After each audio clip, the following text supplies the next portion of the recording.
Hello and welcome to Upfront. I'm Song Se-ryun. An array of controversies have risen among Korea, China, and the U.S. over the deployment of U.S. THAAD missile defense system here in Korea. On today's Upfront, we discuss the rising concerns of the U.S. THAAD battery deployment.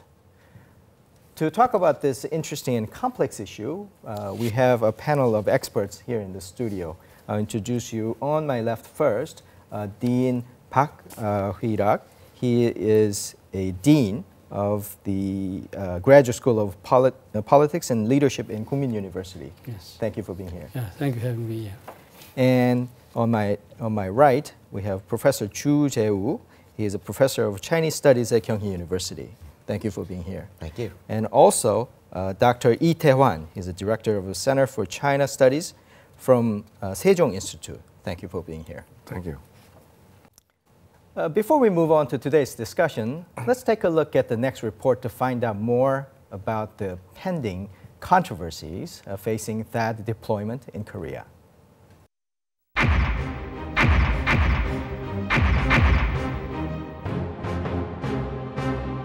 THAAD stands for Terminal High Altitude Area Defense Missile System. The THAAD system is one of the core defense missile systems developed by the United States. The missile system is designed to shoot down enemy missiles of short to immediate range. And it has risen as one of the core security issues surrounding Korea, the US, and China. The controversy surrounding THAAD deployment started in June 2014, after U.S. Forces Korea Commander Chris Caprioti announced his request for THAAD deployment in Korea to the U.S. Department of Defense. With China voicing its disapproval, THAAD deployment has become a political issue between the three countries.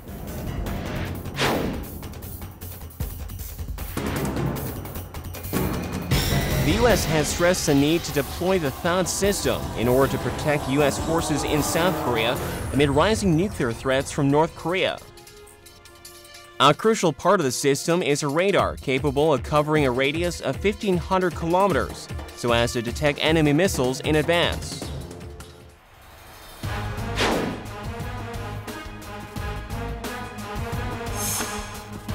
This radar is at the center of the controversy because when the THAAD system is deployed in Korea, the radar can also be used to monitor Chinese territory.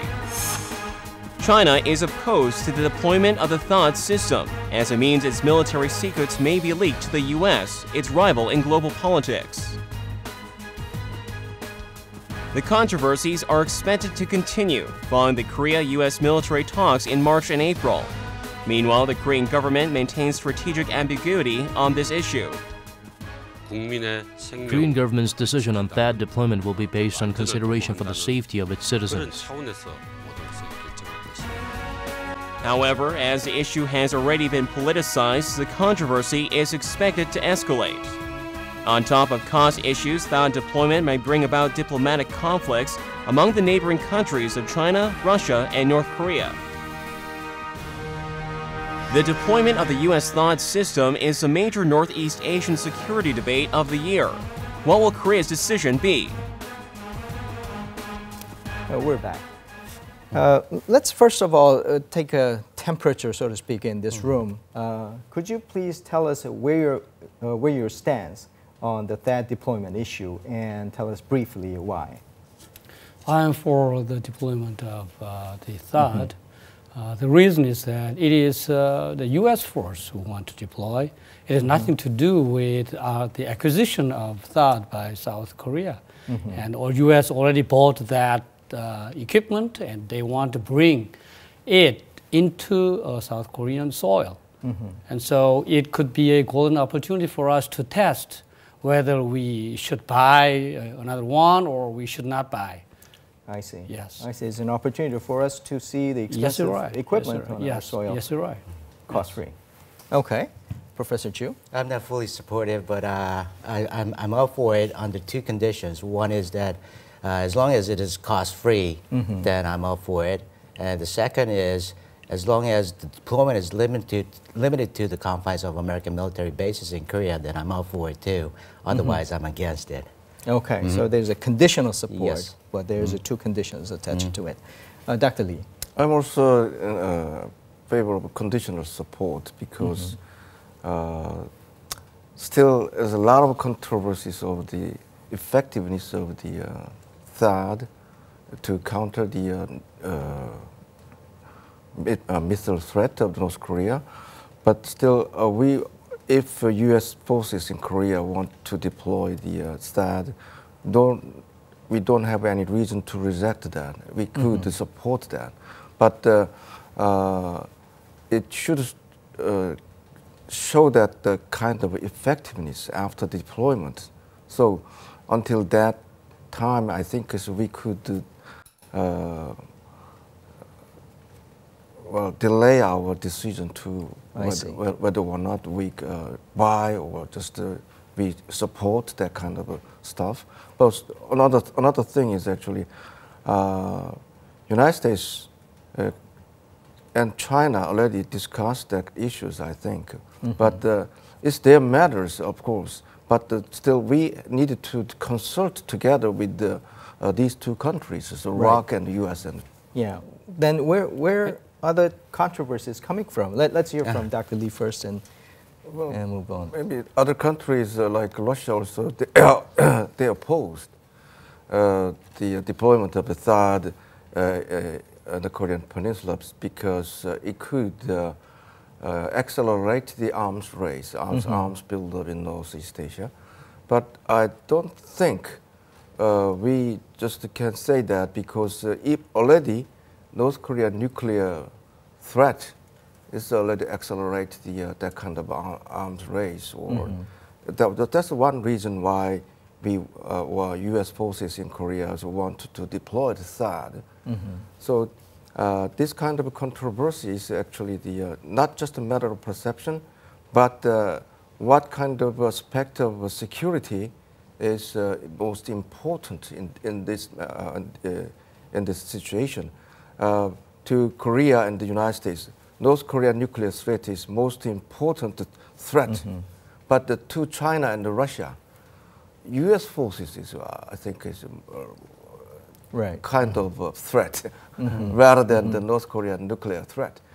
So this kind of misperception or misunderstanding or even the distrust among the for major powers, then I think is we need to discuss further why we need this kind of weapons. Right. In that sense, there is a controversies between neighboring countries having different, stance and whether they are all friends and who regard them as foes.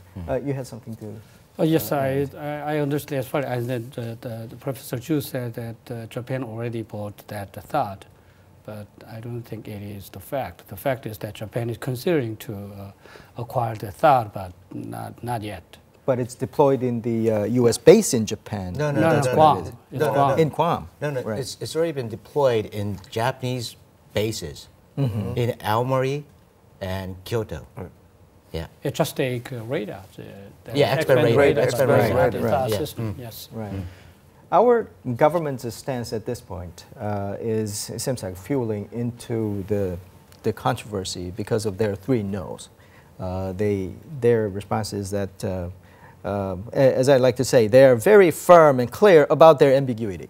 There has been no consultation, there's no decision, and there's no request. I mean, this is a stance of the government, and do you think they're unnecessarily fueling into the controversy where it seems like from the security reasons they could be potentially very clear about their stance? Not really, because I don't think there's any ambiguity about South Korea's statement, because you hear the statements coming out from Washington since 2013, and there's not been a word of deployment being used in statements coming from Washington. They never said they're going to deploy. They say they never said they're going to sell the system to South Korea. All they said was they're considering of sending or putting or placing THAAD in the American military bases in South Korea. And they never has the United States offered an invitation or a consultation opportunity to South Korean government on this particular matter. So I don't think there's I don't think there's any ambiguity in South Korean government statement. Right. Wouldn't that be the case, though, if those missile system is to be deployed in the American base in Korea? There should be some consultation or the agreement to put that in this soil. I think that's what China is at least assuming when they are pressuring Korean government not to go ahead with this. Yes, but I think Washington's stance was well proven in the statement at the conclusion of Daniel Russell's visit to South Korea a couple of weeks ago, and he clearly said it too. No decision has been made, but he doesn't understand why China is reacting in such way. Yeah, so there's no decision made on Washington's part. They're still considering and reviewing the matter at this moment. I see. Dr. Lee, So is it's this a clear situation? Yeah, it's a kind of a controversy over the security system. But the security system is not in place, as he mentioned. It's a kind of a theory. But the theoretical controversy is possible. So theoretically speaking, yeah, even though we have not made any decisions, no consultations, still theoretically, Chinese they are concerned about the deployment of THAAD because of this, and the United States also considering why we need this. This kind of discussion is possible, but still we do not have any clear stance on this issue. That's true. Also, our defense minister once told we have a strategic ambiguity as our strategy, something like that. So it's kind of situations we need to discuss further to clarify our stance. But not at this point in time. We don't have to make it quite clear because, as I mentioned, we could support under the conditions of some. The conditional support is possible, but if those conditions are not met, we have no reason to support in a way. Right. So in the future, we could decide, not now. Right. But some would argue, I guess I will take the devil's advocate position, there has been a movement, at least from the U.S. side. The commander in Korean U.S. Armed Forces already had made a request to put that missile system in our soil. And also, the Saenuri Party, there are representatives already coming out and saying that they're in support of deploying the system. So that makes certain aura that there has been some discussions with the U.S. and despite what the Blue House saying and the Korean government is saying, there seems to be some plan in place in the future, in near future, to put those missile systems in place. I think that China is operating on that assumption, and the controversy has been created with that kind of assumptions. Do you think it's all groundless, or? Yeah, I think our government could have been better. That means that it could have been more resolute. That means they should admit that we discussed the deployment of THAAD, but there is no decision yet, and we will be in support of the deployment of THAAD. I think our government should have said like that to our people, but they all denied that we did not discuss anything about that, and we did not have to decide right yet, that kind of thing. So I think it also kind of worked as a kind of fuel for this controversy, I think. I would like to introduce the Japanese case. When Japan started to build up its ballistic missile defense system, there was also some politicians who wanted to intervene in, and also China said some negative things on that. But at that time, the Japanese Ministry of the Defense said that it is a matter of military, so no political kind of perspective should be into it, and it denied. And also, they did not pay any attention to the Chinese opposition to that, because it is kind of a national sovereignty issue. So because of that kind of resolute attitude of Japanese Ministry of Defense, the people could not have some kind of courage to raise more questions. So it calmed down, and Japanese military could start to build up its BMD systems as they want. Yes. Right. Now, under the assumption that there is a possibility that the missile system can be deployed, I mean, we have to really think about whether that system is right for us or it's effective. Some people kind of raise a question that that system itself is not for this peninsula, not for a situation that we have with North Korea. North Korea can easily attack us with very short distance missiles, and they're saying, why do we need this defense system that is clearly suited for ICBMs? Well, okay, so technically speaking, you may be right why we need that kind of long-range missile systems. I mean, the THAAD is just for long-range missile system, not for the short-range missiles. Then we don't need that kind of long-range missile counter-missile system is on the Korean Peninsula. That apparently sounds very persuasive, but I don't believe that. Because the intermediate or medium-range missile like a Scud or Nodong, that kind of missiles could be launched by North Korea. Then it could target South Korea with that kind of medium-range missiles. Then, as far as I understand, our Patriot 2 missile system, even Patriot 3, which is to be introduced by KAMD, plan, still is not so quite effective to counter this kind of a missile threat. To complement that kind of a missile threat, and also to make it more perfect to counter the missile threat from North Korea, they say, oh well, we could introduce the THAAD. It's also is cheaper than KAMD. I see. That kind of a logic is still applicable, so we need to consider the possibility of the effectiveness, or in terms of a price, or it's possible to, deploy this kind of THAAD on the Korean Peninsula.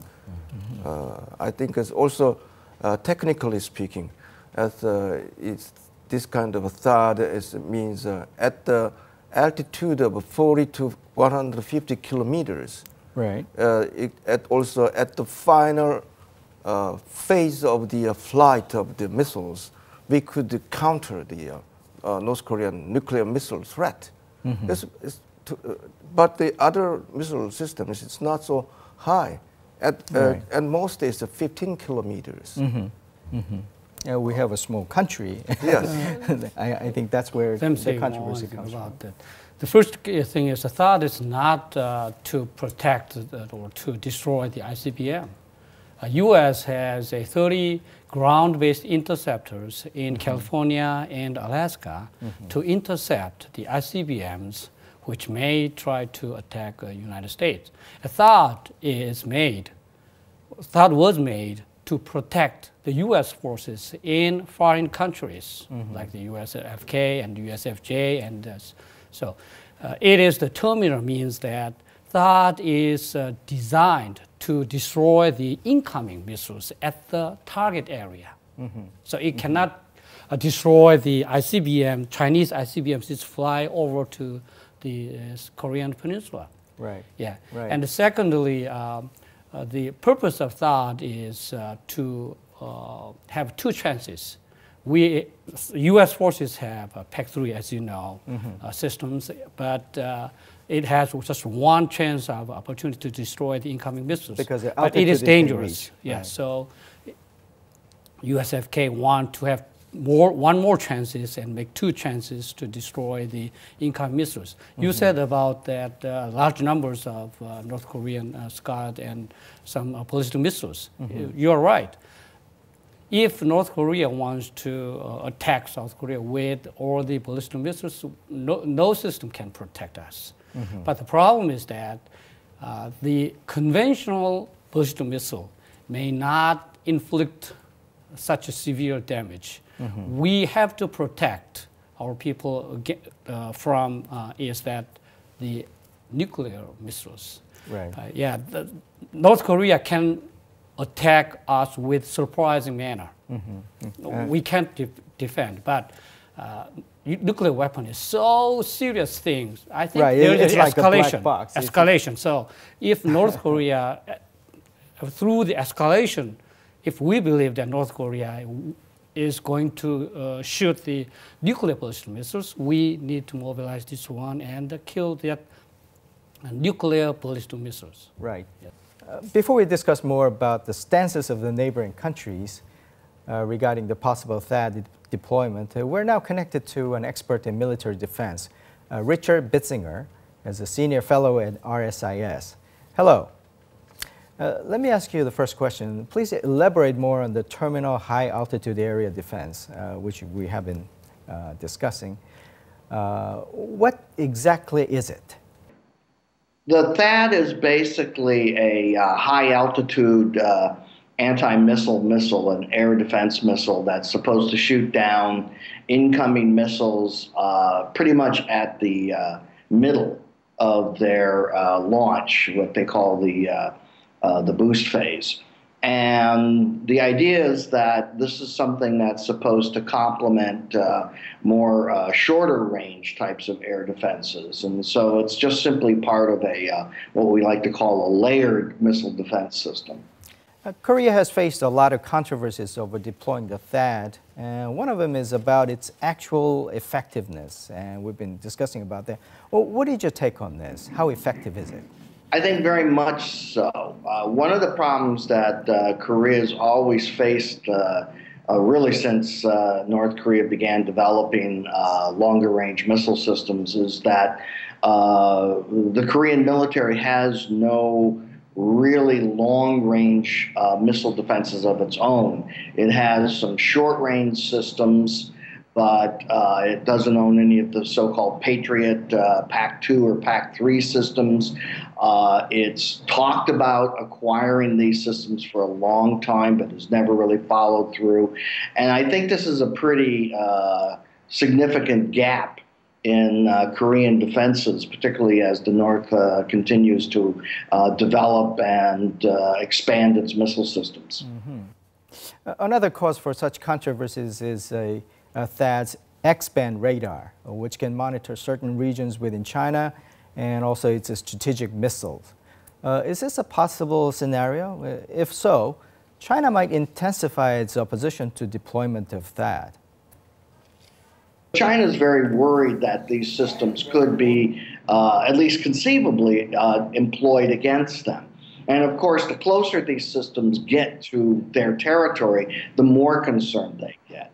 And to be honest, these systems like the X-band radar, it's not like you can turn them off so that they stop right at the Korean-Chinese border. I mean, they're like a light bulb. They just continue to go on and on and on until they fade out. So it's really hard to control these things. So conceivably, the Chinese could be concerned. The other side, though, is that these are rather limited forces. There's only a finite number of these THAAD missiles that are going to be deployed on the Korean Peninsula. And for the most part, the Chinese missile system, particularly the nuclear-tipped missiles, are much greater than the number of air defenses or missile defenses that could be deployed. So the Chinese will always maintain a certain numerical superiority. Thank you for your input. That was Richard Bitzinger, a senior fellow at RSIS. But do you agree with this? Let's bring in some Chinese perspective on this. Will they agree with Mr. Bitzinger in saying that there's not much cause for concern? Though there's plenty to concern with from Chinese perspective, absolutely, because to begin with, the United States has been justifying their, movements with North Korean nuclear threat and missile threats and so forth. But how large is North Korean threat here? I mean, is it large enough to require deployment of THAAD and other X-band radar systems to Japan, Taiwan, and Guam, and now South Korea? How much of a large threat we are facing here from North Korea? Right. Dr. Lee, especially on the X-band radar situation, if it can be used as a snooping device into Chinese territory, if it's a 2,000 kilometers into to Chinese territory, probably we're going over Beijing already. Isn't this a legitimate concern? Is China justified in talking about this as a potential threat?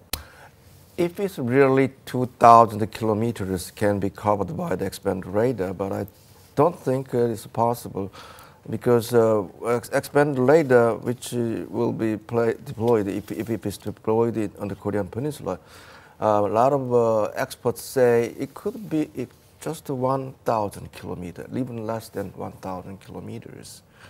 I'm not sure whether which one is correct. But what's more important is Chinese concern is not just X-band radar, well, whatever it is. As he mentioned, Dr. Choo mentioned, already a lot of radars in Guam, in Taiwan, and Japan. So just one more added is on the Korean Peninsula. It's not a major cause of concern, I think. Rather, I think Chinese concern is the U.S. forces in Korea will add more equipment, more military equipment, and then they expanded their forces in East Asia. It bothers China. Right. Yeah, right. It could be a kind of sign or token of U.S. For the presence and also strengthening of the U.S. armed forces in East Asia. So also Korean Peninsula can be used kind of a platform, but that kind of strengthening of U.S. armed forces, that's, I think, is a major concern. Right. There is a clash of superpowers in this region, obviously, and the U.S.'s pivot to Asia policy has been somewhat of a touchy point for China as well, especially when China is a very important trade partner for Korea. We're talking about $300 billion size in trade and also 6 million Chinese tourists coming into Korean territory. So in that sense, China might be saying, well, you make money off the trading with China and you're going out there spending or endorsing this kind of potential threat in their soil. So Professor Park, do you think that China has something to say about that? China always expressed its opposition and worry about this issue, but Chinese officials did not elaborate on the specific reasons. And according to the experts, there are not much things China should worry about. That means the THAAD cannot destroy, intercept the Chinese ICBMs. Actually, the Chinese ICBM does not fly over South Korean Peninsula. It flies over to the Siberia and Alaska. Right. Yes, you're right. And secondly, they talked about the radars, but the radar system is totally different.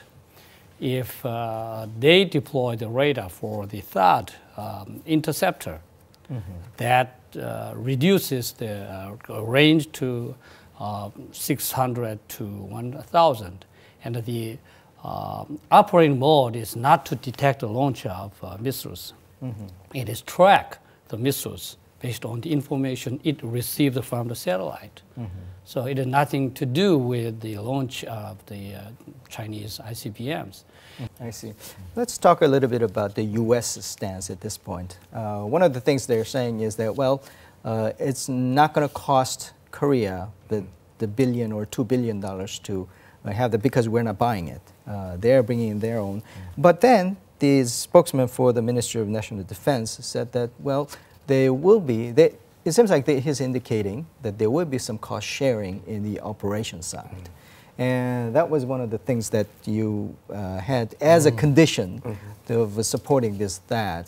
And a lot of people are skeptical that it's going to be completely free, or we're not going to be burdened with either buying or sharing the cost going forward. What's your assessment on this issue? U.S. plans to expand the THAAD batteries from 4 to 7. Now it's 4 activated. By 2019, they will add 3 more batteries. So that kind of a plan shows that the U.S. will pay anyway. So if they want to deploy the THAAD of the Korean Peninsula, I think we don't have to pay.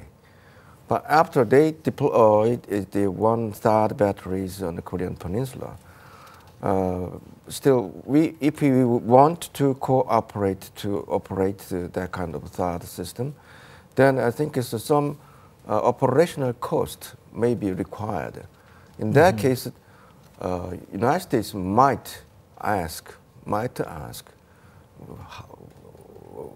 what do you think about the sharing the cost, something like that? Then we have to decide whether or not we pay. Or just, it's your job, it's not our job. Well, depending upon the situation, if North Korean nuclear missile threat is imminent, and it's very pressing issues, then we need to consider, we have to cooperate each other. Anyway, if we could share some kind of operational cost, something like that. So that kind of discussion can be conducted in the future, but not now. But the question is whether that kind of discussion can be put off until that point, once the THAAD is deployed already here and the cost is incurring. And the U.S. can make all kinds of arguments that this is for the benefit of Korean Peninsula and the security. Are you confident that our government can be firm at that point? Yes, I think to a large extent, I think we can be firm on our position, because we have to see, where the location is going to be of the deployment. Because as long as it is deployed to American military bases, and then that's out of our jurisdiction, for sure. And I think my sense is that Washington, the DOD, and the Missile Defense Agency of the DOD has been pushing the president with next year's budget in procuring more THAAD batteries for what we don't know yet. It doesn't really specify. But I guess we can assume that some of them will be deployed to American military bases here. And if that's the case, Dr. Lee's argument is very correct. But when it comes to operation, we look at the cost sharing structure between ROC and the United States. There's not a category where we, South Korea, should really share the cost of operation of U.S. Military systems or weapons in the U.S. military bases.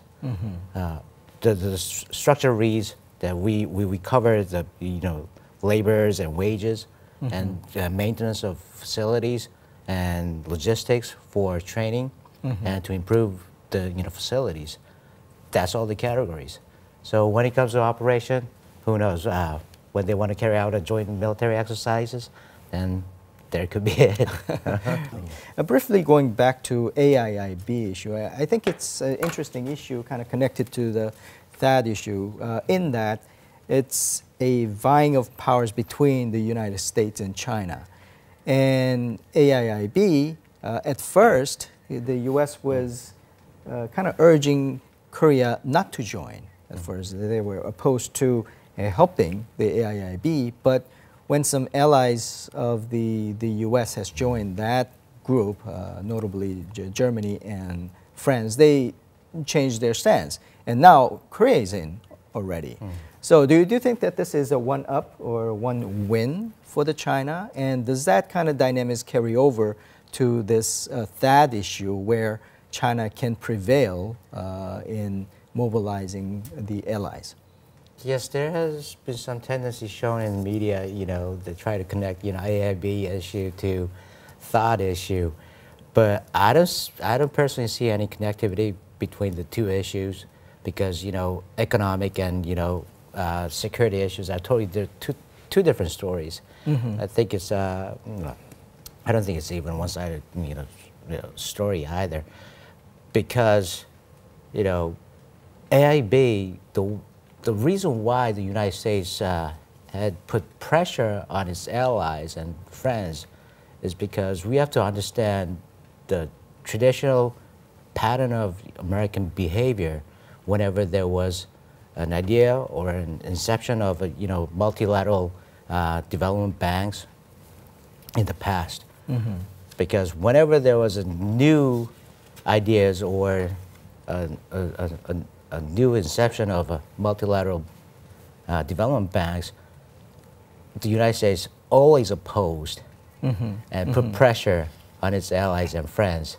Right. And there are numerous cases, such as, to begin with, in Asia, Asian Monetary Fund in 1997, and then we can see Intra-American Development Bank in Latin America and South America, and African Development Bank, and even EBRD in Europe.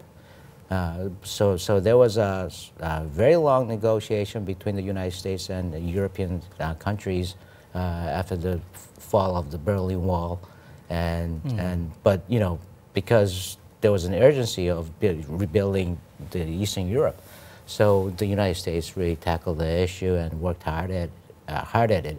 But other multilateral development banks, whenever the idea was suggested, the United States would come out first and opposing for the sake of opposing. Yes, and then they would take it back and just review it and go over it and then change their position. Now it seems like they're really taking back their position because they want to kind of get engaged through the World Bank, which they are the biggest shareholder there. But it's when it comes to the issue linkage between security and economy, I find the one linkage between the two, especially the when we talk about the competition of influence between United States and China. So now I think they compete against each other over the economic issues rather than the security issues. I think the competition is more severe in the economic sphere rather than the security sphere, because AIIB, as Dr. Choo mentioned, is economic issues, also is multilateral issues in a way. So, but still, United States they do not want to see Chinese influence is growing in economic terms. Also, a kind of a challenge against the U.S. Economic power, especially based on the World Bank and the IMF and like Bretton Woods systems. Right. And then, but actually, it is not. They say that China is not as challenging against the IMF or IBRD because already the president of the World Bank, they also even president of Asia Development Bank say, well, we can cooperate each other, something like that. Also, some other European countries, they say, oh, Chinese now, I think, they want to cooperate each other. Also, even China does not want to maintain a veto power in IIIB. Right. That's the one condition. Actually, the United Kingdom or Germany and France decided to enter into the AIIB because they could exert some influence after entering the AIIB. So it does present the unique and very interesting dynamics between the security and the economic influences they want to. So that's why one reason why the United States is so sensitive on this issue. But the other side, in the security issues, actually, this is bilateral. THAAD is bilateral in a way. So it's alliance system versus this multilateral security system, but I don't think so. So it's just a matter between China and the United States, matter between the United States and US and Korea. So we can discuss further on a bilateral basis. I see. All right, well, when we talk about the military issues, probably we have to really talk about what Korea is doing, development of Korean air and missile defense system. Now, some people are saying that, well, even before we talk about that issue, shouldn't we have our own system either developed or even if it's more expensive, people are saying that it's ours and our technology will be enhanced so it has more impact than just buying or having the system put on by somebody else. What's your take on this? This, I think, is being pursued right now, and I think it is scheduled to be completed by year 2017, right, Professor Park? Yes, Yes. middle. Yes. 2020, mid years of 2020. Yes. Okay. Yes. So maybe we have a gap until 2020. 2020. Like that, Yes, I think. 2020. By 2017. We, as I told you before, we have got a very serious threat of North Korean nuclear threat, nuclear missile. Missiles fly so fast that it is very difficult to intercept. And we decided to buy PAC-3 systems to intercept at the altitude of 15 kilometers high. Yes. Right. But it does not give 100% guarantee. It is very difficult to succeed at the diving, very fast diving nuclear missiles. So we need another chance to intercept before that PAC-3. So we decided to develop our own, as you said. But the problem is that we cannot be sure about the success. That means if we make a success, good. But if we do not make success for 10 years or 15 years, we will be exposed to the North Korean nuclear missile threat with only PAC-3 systems. So there is some suggestions that we may need to review buying the THAAD until we have that our own intermediate range interceptor missiles.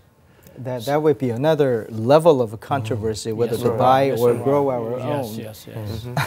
I think we're almost out of time, but I would like to end it with having you offering some advices for the government, because the perception is that the Korea is between the rock and a hard place, a squeeze between the superpowers, having rightly or wrongly, having perception that both are vying each other here, and also they're urging Korea to take sides even. So in that sense, diplomatically, the Korean government might require some advices, and this is a good time to offer. Me first? Starting with Dr. Lee. Well, I think first of all, the Korean government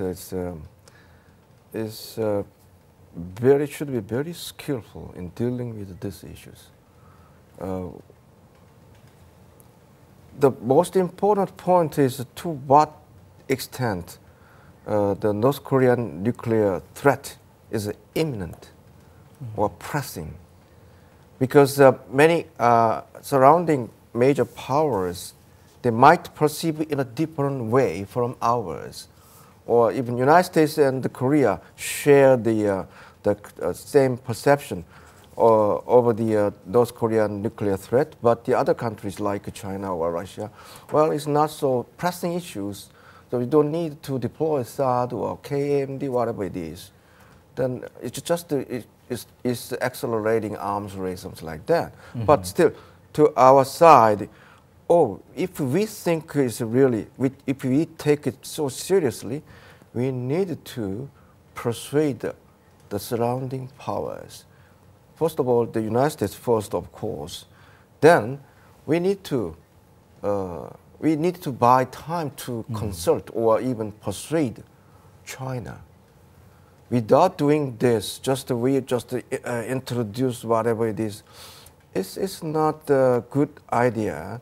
It's also make it is very uncomfortable for our partners, one of the biggest partner in terms of economic cooperations. So I think my suggestion is if we decide introducing or deploying the THAAD, whatever, or KAMD, then we need to explain. Also, in order to further understanding, we need to build trust between the two first. So that's the one reason I think is the President Park Hwee-rhak sent the Korean ambassador to China. Right. He is actually the former defense minister. Why is that? I think his job is how to persuade this kind of situation, to China. Diplomatic capacity. Diplomatic capacity is very important. Surely tested at this point. Yeah. Right. Professor Choo. Yes, I think from these two cases, we found ourselves really vulnerable to a dilemma that could be created by both our friends, China and the United States. And I think it's only the beginning. And I think we can expect more of such challenging issues that could be a cause of dilemma to our national interest in the coming future. And I think in order for us to really overcome wisely and with greater intelligence, I think we need to first be clear with our definition of our national interest and build our own principles in dealing with these issues. And I think only when we have that kind of rock hard, domain we can step on, then I think we can overcome easily the dilemma that could be coming soon. I see. I see. Professor Park, you have the last word. I think that our government should make the priority clear. That's our national security. And our government, I think, increase its effort how to protect our people from North Korean nuclear missile threat. If our government put it consider it as the #1 priority, and there could not be any dilemma. The economic interest cannot supersede the national security interest, I think. So the government should make clear the criteria, I think. If it does, I think the decision making is very easy. The second point I would like to make is that government may consider more factors, various factors, and including Chinese factor, U.S. factor, and the Russian factor, or Japanese factors. But if the government express its policy, I think it should be resolute. That means when they discuss these issues in inner circles or in policy makers, they should consider all the factors. But they should say to the world that we are very resolute and we decided that this, and we do not kind of receive any pressures by any other countries. So if we behave like that, the other countries may not want to influence us. I see. Thank you, all of you, for your valuable contribution and the comments today. Thank you. Thank you. More comment.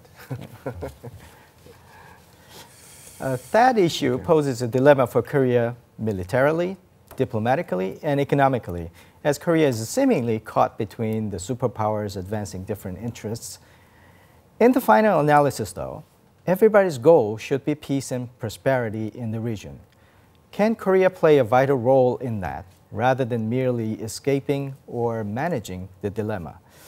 It seems Korea has to juggle several balls in the air in this saga.